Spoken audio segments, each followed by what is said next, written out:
Каракол шаарынан 3 бөлмөлүү батир издеп жүргөндөр болсо, Чешский проект деп коет. Тыныстанов Алтымыш дарегинде ушул 3 бөлмөлүү батир сатып атасыздар. Бул 3-кабатта тыштан кирген эшиги заводторгон, анан монда кире бериши кенен болгон Чешский проект деп коет. Балкон ачылган экен, күн өспөттө. Борбордук жылуулук.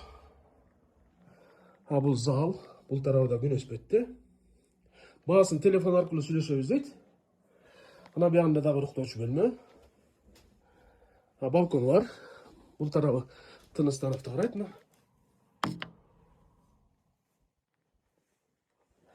Анан бул тарабында дагы бир уруктоочу бөлмө бар. Мында окоттор бар экен. Анан ваннасы. Анан ажатканасы свет жок экен учурда. Светти көрсөтөлүзөк. Чешский проект аябай жакшы, Каракол шаарындагы эң жакшы планировкалардын проектлердин бири. Кызыл кирпич үй, отопление бул тарапта аябай жакшы, мектеп, бала бакча баардык тарапка жакын. Кызыккандар төмөндөгү номерге байланышыңыздар. 3-кабатта 3 бөлмөлүү батир сатылып жатат.